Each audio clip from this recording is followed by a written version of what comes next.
The South African legal team that took its unwarranted dispute with Israel to the International Criminal Court, or the ICJ, for something the court has no jurisdiction over, and, worse yet, an issue for which South Africa has no standing, was greeted like conquering heroes upon landing at the OR Tambo Airport in Johannesburg.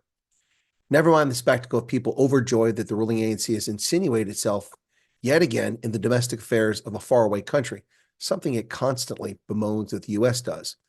Its flimsy arguments not only failed to convince cogent, lucid observers, but unwittingly gave Israel a global platform, free from legacy media propaganda, from which to present facts, not tweets, hyperbole, out of context, anecdotal information, or outright lies upon which the African National Congress relied upon for its arguments.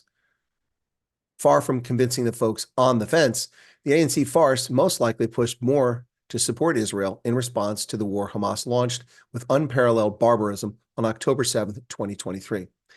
Now that the heroes have returned home, what exactly did the ANC accomplish? Not very much at all is the best answer. Who exactly is ANC seeking to curry favor with over Gaza? Hamas? They're already kissing cousins. Russia?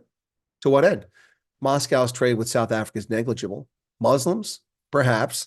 But which Muslims? South Africa has a Muslim population of about 1 million. But so does Israel, 1.7 million.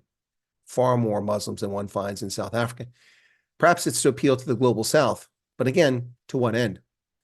Even if the ANC had a legitimate audience to whom they were appealing, their blatant hypocrisy immediately undermined their entire case.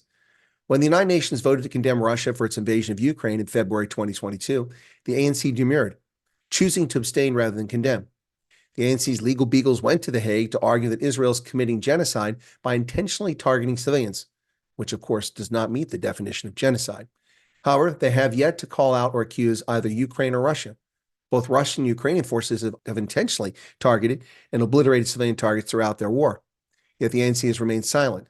The military junta that overthrew the elected government of Myanmar on the 1st of February 2021 has also escaped the ANC's wrath, or at least its attention. Post-apartheid South Africa's track record is far from unblemished when it comes to international norms or agreements. Its own actions have often directly supported or lent succor to tyrants or accused war criminals. The ANC has also acted as a compliant supplicant or surrogate for the Chinese communists. Ramaphosa's cabinet was spared the embarrassment of exposing themselves after indicating that they would not arrest Vladimir Putin at the August 2023 BRICS summit in Johannesburg when he opted not to attend. Never mind that the warrant isn't valid, as neither Russia nor Ukraine have signed or ratified the Rome Statute. South Africa still feared that as a signatory, it was obliged to arrest him. Only the ANC would never have done so. Now, if you're looking for evidence of why they wouldn't have done so, we need look no further than Omar al-Bashir, whom the South African government refused to arrest despite International Criminal Court warrant for crimes against humanity. Sudan is not a party to the Rome Statute, which is what created the ICC. South Africa used this pretext to avoid arresting Bashir when he visited South Africa. There is no duty under international law and the Rome Statute to arrest a serving head of state of a non-state party such as Omar al-Bashir, stated the South African legal representative Dear Talati. While, in my view, the ANC government was on firm ground regarding the arrest of Bashir, they've taken the opposite position to approach the International Court of Justice. Unfortunately, for the failing ANC, which is seeking to distract from their own pervasive governance failures at home, the ICJ has jurisdiction over disputes between states. There's no dispute between Israel and South Africa for the ICJ to adjudicate. The entire episode is a farce. South Africa cannot prove genocide in this case. Article 2 of the Genocide Convention defines genocide to be any of the following acts committed with intent to destroy, in whole or in part, a national, ethical, religious, or racial group. And there's a list of different things that are the elements of the crime. Now, South Africa will need to show more than opinions to establish intent to commit genocide. So whom are they supposed to be committing genocide against? The Israelis? The Palestinians? Well, who are the Palestinians? The 768,000 people who live in Gaza? The 2 million in Judea? The 2 million in Jordan? Arguably, all of them can be called Palestinians. What of the 1.7 million Arabs, Christians, and Muslims who are Israeli citizens? Isn't it strange how Hamas can explicitly state its objective as the extermination of the Jewish state, and South Africa is silent? But false assertions and interpretations of the law of land, warfare, and Geneva Conventions leads them to suddenly care about genocide. Now, as far as standing before the court, Article 9 of the Convention stipulates that disputes between the contracting parties relating to the interpretation, application, or fulfillment of the present convention, including those relating to the responsibility of a state for genocide, or any of the other acts enumerated in Article 3 shall be submitted to the International Court of Justice at the request of any of the parties to the dispute. Now, under that, South Africa can argue that Israel, a signatory to the convention since 1949, is obliged to fulfill the convention. Now, that's a legitimate argument. And two specific elements of that are obligation not to commit genocide, Article 1 as interpreted by the ICJ, obligation to prevent genocide, Article 1, which, according to the ICJ, has an extraterritorial scope. But the problem here is, once again, South Africa has no proof to offer the court, thus no standing. The tragic death of civilians in conflict does not constitute genocide. If it alone did, South Africa is remiss in not bringing a case of genocide against Russia or Myanmar in the current context of their own activities before the court. It's tragic that the ANC-led government of South Africa was and remains silent on Hamas's daily crimes against humanity committed over the past 2 decades when they indiscriminately fired rockets into civilian settlements, schools, clinics, and residences. Far worse is the non-response from the ANC over the barbaric terrorism Hamas committed on October 7, 2023.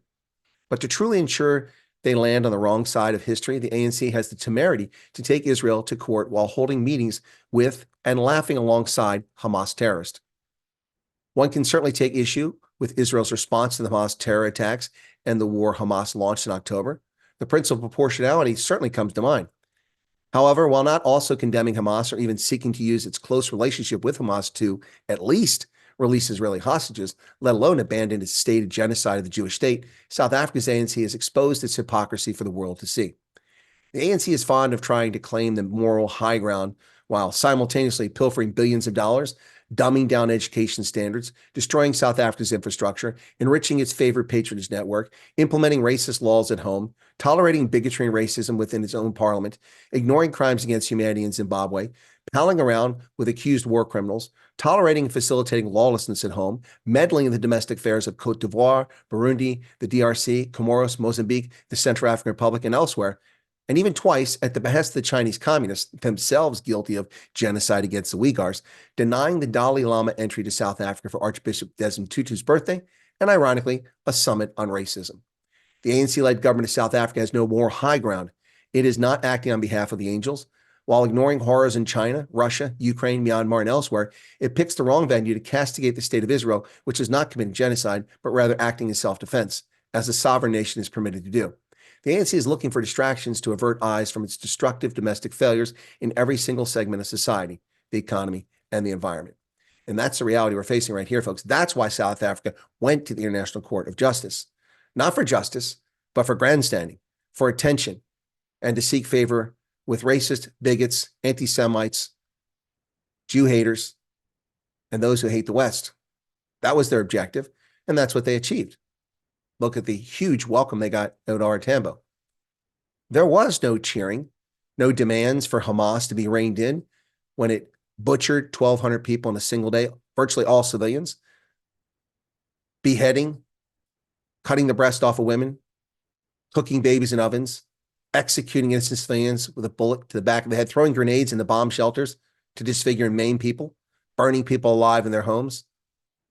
There was no outrage from South Africa's ANC over that event, let alone the 15 years plus of daily indiscriminate rocket attacks in violation of the law of land warfare, the Geneva Conventions, and crimes against humanity committed by Hamas by firing rockets indiscriminately at schools, clinics, hospitals, playgrounds, kibbutzes inside Israel. No outrage, no demands to take Hamas to task for genocide.